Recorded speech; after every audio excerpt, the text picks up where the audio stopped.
Louisiana Beer Reviews, Abita Experimental IPA. Join the experiment. Scan to find out which experimental hops were used in this batch. They don't show it on the regular website. 6% alcohol, only 24 bitterness units.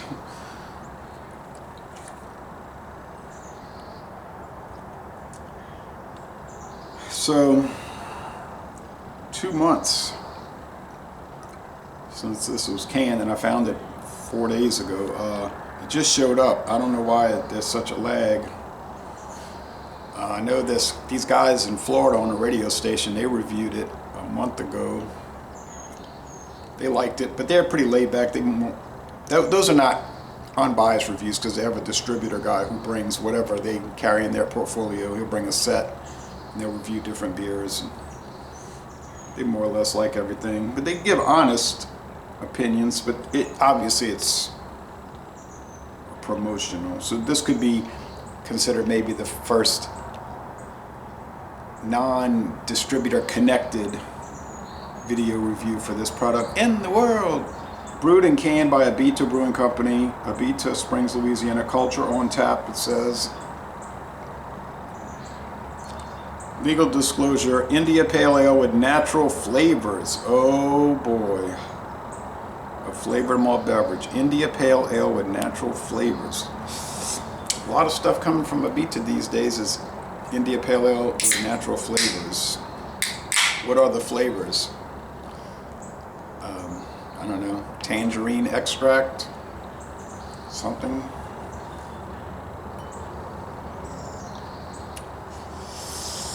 Well. Okay. Is an India Pale Ale allowed to have flavoring added? Well, there's no legal prohibition against that. It's not like straight whiskey where you can't add flavoring or coloring. India Pale Ale is simply a style. There's no legal definition of it. Ale is a legal definition from the U.S. government as a type of beer. Malt beverage being a type of beer, the most common type, either a lager or an ale. Okay, it's hazy. It's now if I find out what the experimental hops are, I'll add it below in the description. I don't know if I will. Hazy, yellow, golden. Yeah, hazy, yellow, golden with a pretty thick white head. All right, aroma. Never before had it. There's no listing on Beer Advocate. There's no listing on Rate Beer. There are nine check-ins on Untapped. I've never done a beer where they had only 9 check-ins before. Never done a beer before like that, so this is very new, even though there's a 2-month lag on it. But like I said, I've been sitting in warehouses waiting for paperwork to be filed, perhaps. Okay. Can you get this outside of Louisiana? I do not know. Most people seem like outside of Louisiana, they get their basic Abita products. Abita Amber Lager, Turbo Dog, Purple Haze, and Andy Gator. Maybe Straw Gator, the strawberry additive one. All right.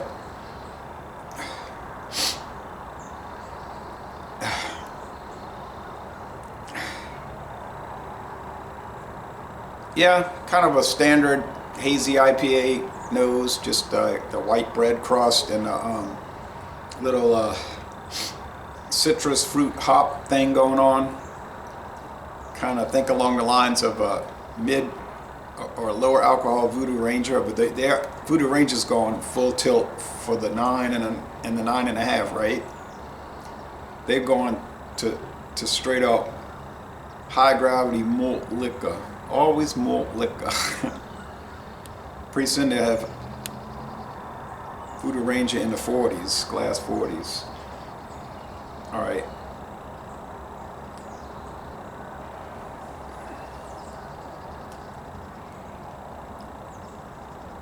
I guess the stovepipe, the 19.2 ounce, is the 40s of the IPA world.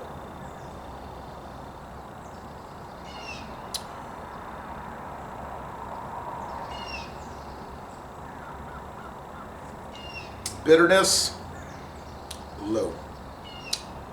maybe 2 out of 5 hop cones, and that would be the top level of bitterness. 2. It wouldn't go any higher than that.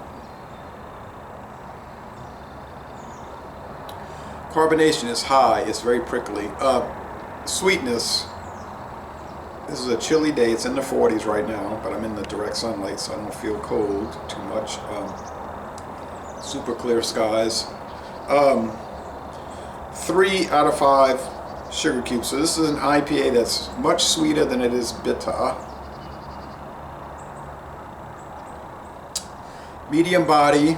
Has a little bit of that coagulated cereal powder in the milk after you finish your bowl of whatever breakfast cereal. Usually Cheerios and other oat-based cereals would be the starkest example of that. You know, the most prominent example, because the oats, it makes like that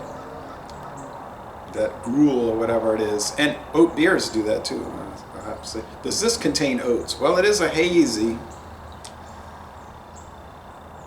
Doesn't say anything about oats, and it doesn't say contains wheat. Usually they'll let you know if it has wheat, because some people have that gluten problem. I don't know.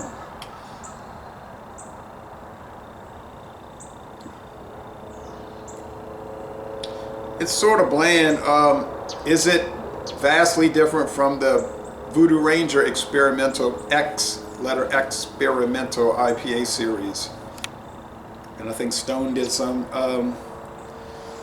Nah, it's kind of like the same. All these companies sort of like copy from each other and copy off of each other. It's not a big deal. I mean, music does that, movies, television, automobiles. It's no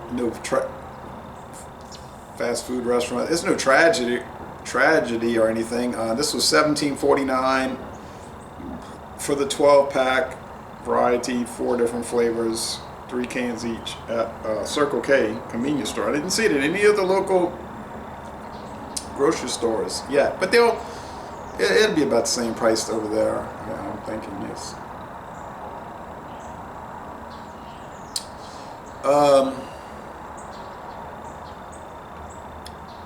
Bottom line, is it a good beer? It is a good beer. It has a good flavor. It tastes good. I'm enjoying drinking it. Is it fantastic, amazing, or something you need to run out and track down and find and all of that?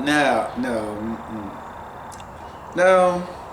It's like so many things these days in the beer world, not to mention liquor and wine and food. It's just sort of ordinary. Craft beer went from all the excitement. Well, we see what happened was they sort of like couldn't think of anything else to do, right? So then ingredients got expensive, really, and they were like, well, let's just kind of do regular stuff and flip it around this way, that, front, back, side to side, diagonal, up, down, but more or less be the same kind of product every time. Put IPA on everything. It has a fruit cup flavor. I remember in elementary, middle school, high school, the fruit cups. I mean, it was okay. I always wanted the one with the cherry half in it, the cherry slice in half. But that was not definitely not the highlight of the lunch. That would have been the homemade spaghetti and meatballs with the fiery red pepper heat.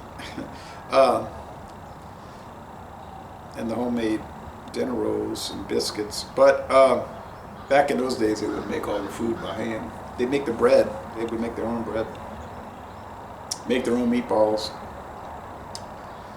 Make their own cookies. Not pre-packed. Now it's all pre-packaged, you know. But back then, talking about 40 years ago, it was all homemade. Well, school cafeteria made. But anyway, what is the natural flavor? Like I say, it might be like a pineapple extract, dehydrated pineapple, I'm thinking. I'm sorry about these videos. I keep doing all these different ales and I keep saying the same thing, like, yeah, it's good. like 8.3 out of 10, like good.